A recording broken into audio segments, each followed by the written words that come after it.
I woke up on my son's wedding day and the mirror refused to recognize me. A pale scalp where silver waves should have been, stubble like sand against my palm, the stunned animal silence that comes after an unseen blow. For a few breaths, the room held its shape. The curtains, the soft gray light until reality tilted, and the only thing left standing was the truth. Someone had cut my hair while I slept, and the person who wanted me small the most had finally found the easiest way to do it. I said her name once quietly as if it might summon a different morning. Bellamy. The sink's porcelain was cold under my hands. The reflection in the glass was colder. I had spent weeks preparing for this day, the careful trim, the subtle highlights, the small vanity of wanting to feel beautiful when my boy said his vows, and now I stood there looking like a joke I had not agreed to. I thumbed open my phone and called my son. "Marty, I need you to come over," I said. And when he answered, groggy and impatient, I added, "Your wife cut my hair off." There was a pause long enough for me to hear my own heartbeat. "Mom," he said the way people talk to someone they've already decided not to believe it's 6 a.m. "Are you sure you didn't have—" "An episode," I bit the word before it could cut me. "I'm not having an episode," I told him, and I meant it with the kind of clarity only humiliation affords. They arrived an hour later, bright as a commercial. Bellamy stepped into my kitchen with sunlight caught in her perfect hair and said, "Oh my goodness, pet, what happened to your head?" She did it well, the soft gasp, the concerned tilt. I could almost admire the performance if I hadn't been forced to play the fool in it. "You know exactly what happened," I said, and Marty looked between us like a man checking his pockets for a wallet he already knew was gone. "Mom, this is embarrassing," he muttered. Embarrassing. The word slid under my skin like a splinter. Bellamy touched his arm and said, all velvet and virtue, "Maybe we should postpone the wedding, give her time to get help," and I heard the verdict inside the suggestion, unstable, unreliable, inconvenient. "No," I said, and my voice surprised me. "Don't you dare postpone this day because of what you did." What I allegedly did, she corrected, smiling, and with that tiny word, she washed her hands in front of my son. I bought a cheap wig that itched like penance. Under the chapel lights, it shone too auburn, too precise a costume that fooled no one. I sat in the third row, third not first, because the seating chart Bellamy curated said I'd be more comfortable with people my age. In the front row, her mother Winifred wore navy, like authority, and lifted her chin the way women do when they've decided the world owes them a certain view. "Doesn't Winifred look wonderful?" someone whispered beside me. And I nodded because that's what I had been trained to do these past 3 years, nod, smile, shrink. While the organ swelled memories rose with it, 8-year-old Marty asleep on my shoulder after his father's funeral, the smell of floor polish from the office I cleaned at night, the way he used to say, "You're the best mom in the world," when I slipped his lunch into a backpack already frayed from use. Somewhere along the way, that boy had learned to be embarrassed by the hands that fed him. I told myself it was the way of things, sons turning outward, wives becoming gravity. I told myself it was normal. It wasn't normal to have your hair cut off in the dark. What they didn't know was that I was not as poor as I looked. 2 years earlier, my sister Charlotte had died and left me an inheritance, $2 million, and a whispered instruction. Don't tell anyone yet. See who loves you when they think you have nothing. I kept that promise like a secret talisman tucked under my tongue. As vows were spoken and toasts began, my son thanked everyone but me, and each omitted word felt like a small extinction. I smiled anyway, the way people do when the camera swings past and I slip to the dessert table, because sugar is an easy place to hide. That's where I heard Bellamy. She stood at the head table, laughter high and charming, and said, "You should have seen her this morning. Marty's poor mother was convinced I snuck in and cut off her hair." A chorus of delighted shock rose around her. Winifred shook her elegant head and said, "Age can be so cruel," and the group leaned closer, tasting the story as if it were cake. I felt the room tilt again, but this time, something inside me steadied. I set down my plate, turned toward the sound of her voice, and understood with a calm as sharp as glass that I had reached the end of something and the beginning of something else entirely. I walked toward her voice, and the group parted out of habit, making space for the performance to continue. Bellamy's smile found me first bright enough to bleach the truth. "There she is, Petty," she said, fingertips grazing my forearm as if we were close. "We were just telling everyone how worried we are about you." The worry in her tone was expensive and rehearsed. The pity in their eyes was cheap and immediate. "I'm fine," I said, feeling the wig slip a fraction, the elastic biting. Winifred lifted a glass and murmured, "Some people age gracefully, some need support," and I heard the verdict soften into the word she wanted: institutional. Bellamy's voice warmed like a hand on a stove. "We've simply discussed options," she said, looking to the circle the way an actress checks her marks. "Assisted living has such wonderful amenities these days. Gardens, activities, Petty would thrive."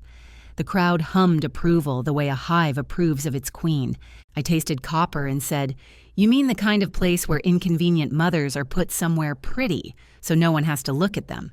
A woman from church tried to soften the air with a chuckle. "Oh, don't be dramatic, dear." I felt something settle inside me, a quiet the size of a room. "Dramatic," I repeated, and let the word weigh what it needed to weigh. "Dramatic is laughing about a woman's shaved head on her son's wedding day. Dramatic is telling a lie often enough that people forget to check where the truth is sitting." Bellamy's smile flickered, then returned brighter. "No one is lying," she said gently. "We're concerned about your confusion." "The only confusion I see," I said, keeping my voice soft enough to make them lean closer, "is a room full of adults mistaking cruelty for concern." For a heartbeat, the circle went quiet. Even the band seemed to miss a step. Then Winifred tipped her head, crystal earrings catching the light, and said, "This is hardly the time," which is what people say when a time has finally arrived and they can't stop it. Across the hall, Marty laughed at something a groomsman said, and when he caught sight of our oval of attention, he hurried over breathless with the need to smooth.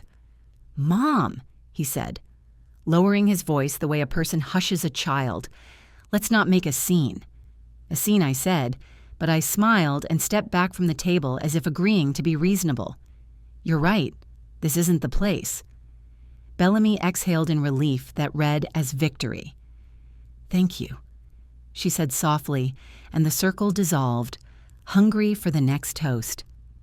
I walked past them, all past the flowers and candles and favors, engraved with a date that already felt like a label on a box I would never open again. In the restroom, I removed the wig and set it on the counter like a small animal that had died. The fluorescent lights were unkind, but they were honest. I looked at the stubble at the scalp that would soon learn to host new hair and said out loud, "Enough." Outside the parking lot held the evening like a cupped hand. A breeze lifted, and the perfume of the roses from the ceremony drifted after me, like a memory that didn't know it had expired. I sat in my car keys unmoved and counted breaths until the hurt sharpened into a plan. When the engine turned over, it was not an escape. It was a route.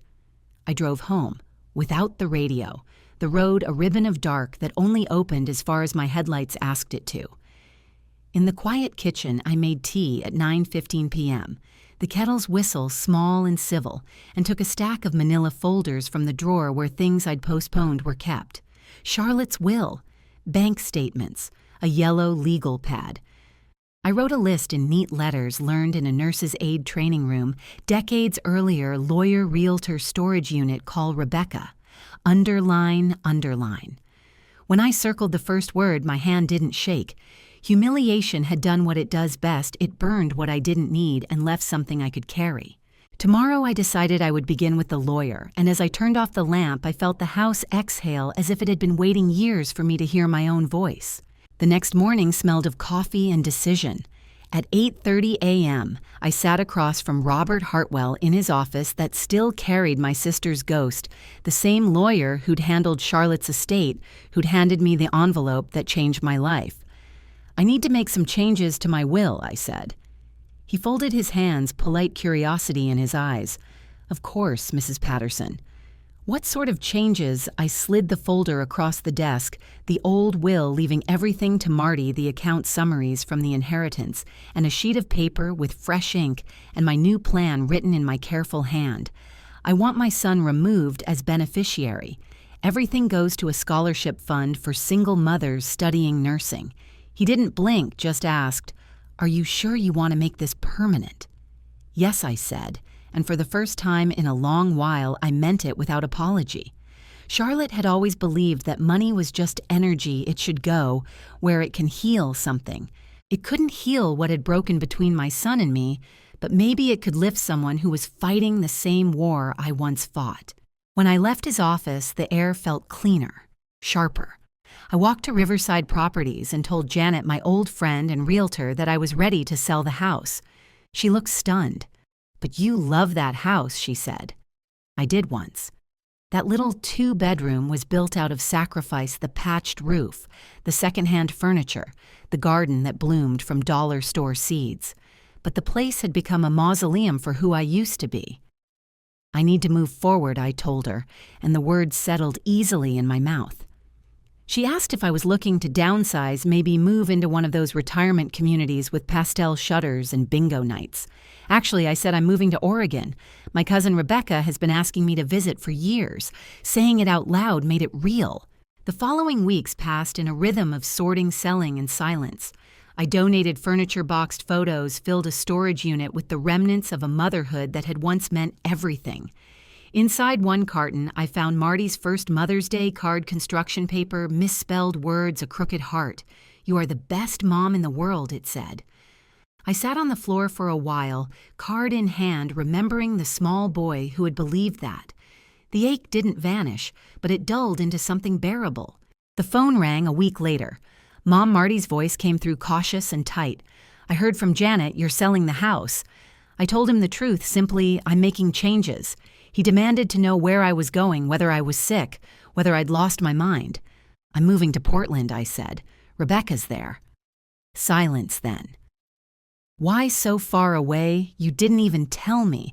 I almost laughed. "I thought you'd be proud," I said softly. "I'm finally taking your advice, finding my own path, not depending on you." He tried to backpedal. Said that wasn't what he meant, that Bellamy had just been worried. But I could hear Bellamy in the background, her voice cutting through the line.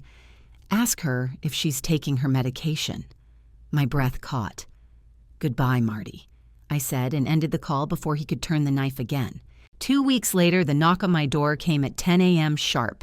I recognized the rhythm of my son's knock before I opened it.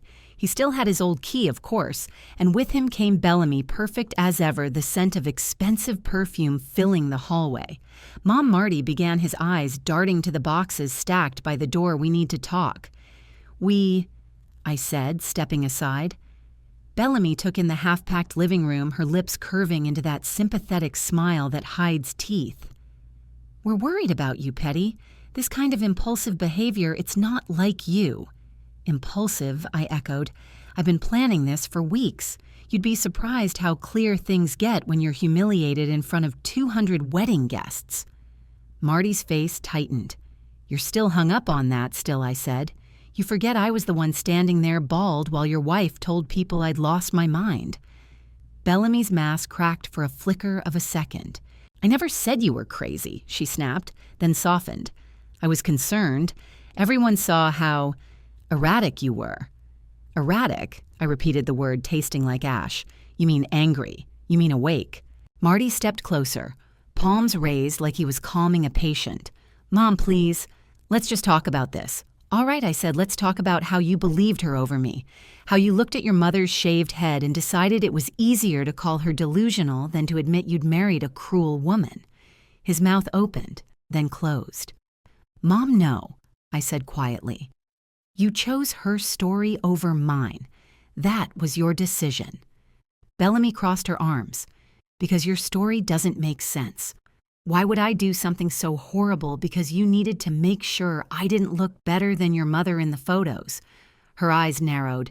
"You're pathetic," she said before she could stop herself. "Jealous, bitter, and pathetic." The air went still. Marty turned toward her, disbelief flickering across his face, but I saw the truth land behind his eyes, a small seed maybe, but it was there. "You finally said it," I whispered. "Thank you." I picked up the nearest box, sealed it with tape, and walked it to the door. "You wanted me out of your way, Bellamy. Congratulations. I'm gone next week. You'll never have to see me again." Marty's voice broke. "Mom, please don't do this." "I already have," I said, and opened the door wide. "Goodbye, Marty. Goodbye, Bellamy." They left without another word, and when the door clicked shut, the silence that followed didn't hurt. It healed. When the moving truck pulled away the next Friday at 7 a.m., I stood in the empty doorway of the only home I'd ever truly built and felt nothing. Not the grief I'd expected, not the guilt Bellamy had prayed for. Just a clean, quiet stillness. My garden still glistened with dew, the last of the marigolds trembling under the morning sun. I locked the door, slipped the key into an envelope addressed to Janet, and placed it in the mailbox.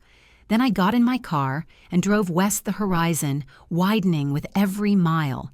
By the time I reached Portland 2 days later, the rain had begun, soft, persistent, like a heartbeat against the windshield. Rebecca's hug was the kind that squeezed the air out of your lungs but gave it back warmer. "You're home now," she said, and for the first time in years, I believed her. Within a week, she'd introduced me to everyone in her small circle. Women who hiked on weekends, who laughed loudly in diners, who told stories without lowering their voices. I joined a book club that met every Thursday at a local coffee shop and a volunteer group at the Children's Hospital on Mondays. I learned to fill a calendar with my own name again. Each morning I'd wake to the gray drizzle outside my new kitchen window and the scent of fresh coffee.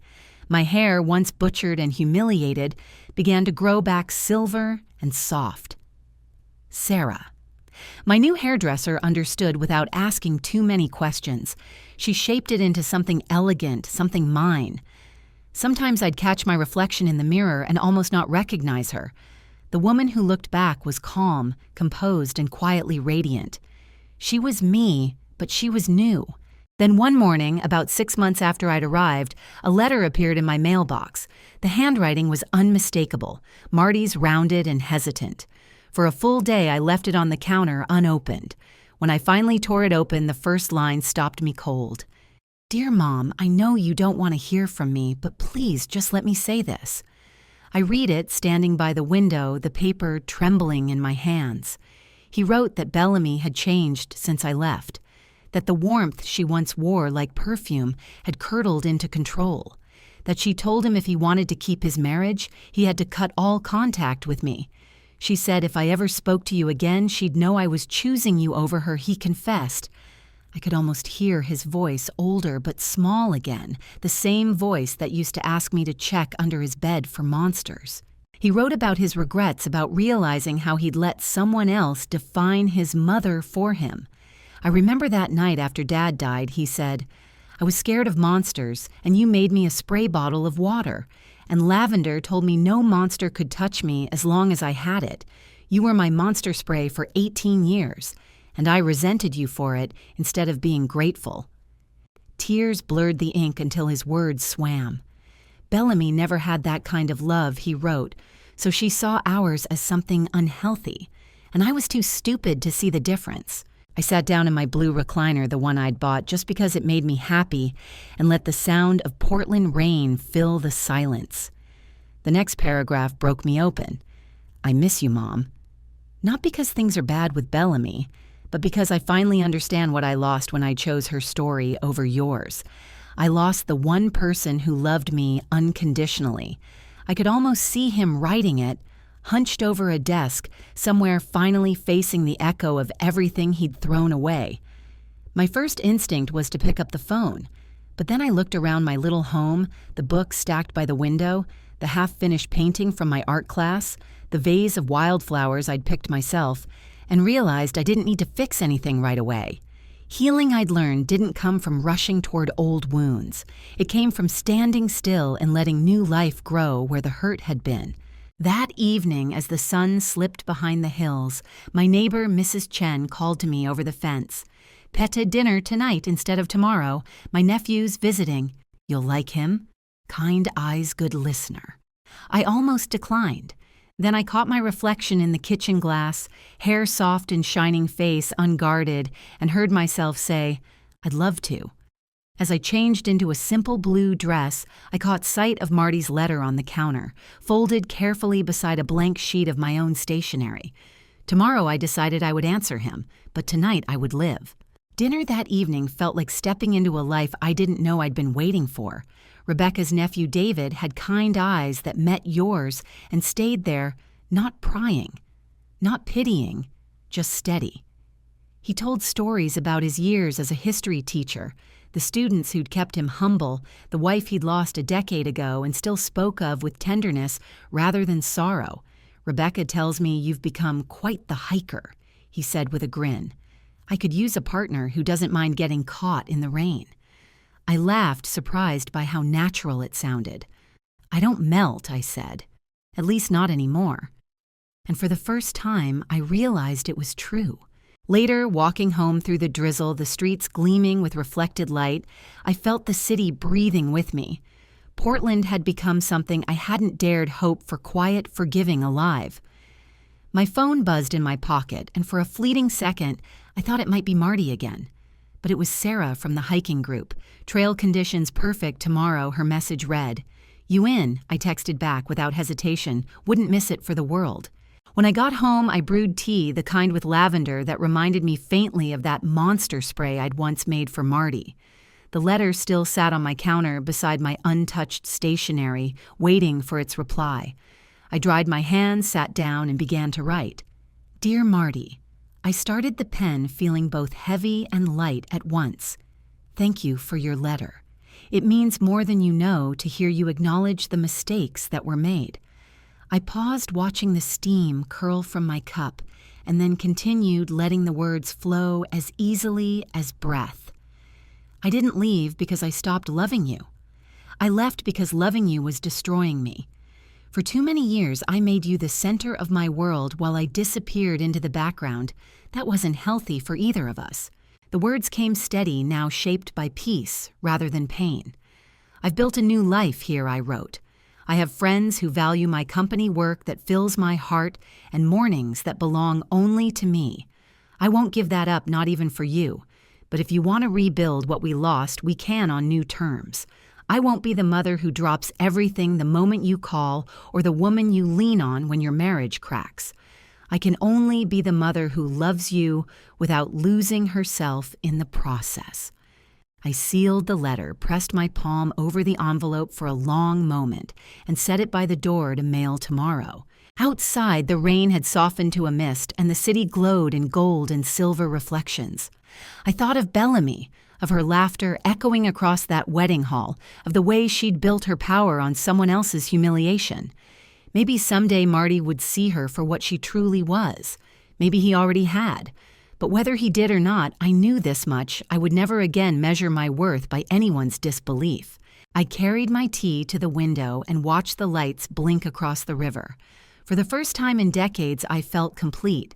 Not because I'd been forgiven or even because I'd chosen forgiveness, but because I'd finally chosen myself. Every scar, every sleepless night, every humiliation had led me here to this calm, quiet certainty that I was enough. Somewhere across the country, my son was reading my letter, perhaps crying the way I once did. Maybe he'd learn what it meant to rebuild too. The clock read 10:30 p.m. when I turned off the lights and settled into bed, the city humming softly beyond my window. I thought of the younger me, the woman who'd once believed love meant shrinking, and I whispered to her, "You can rest now." Outside, the rain began again, gentle as mercy. Thank you for staying with me until the end of my story. If it touched you, please take a moment to like, share, and subscribe. It helps me keep bringing you stories that remind us it's never too late to choose ourselves. And if you've ever had to walk away from something that once defined you, tell me about it in the comments. I read every word, and I'd love to hear how far your strength has taken you.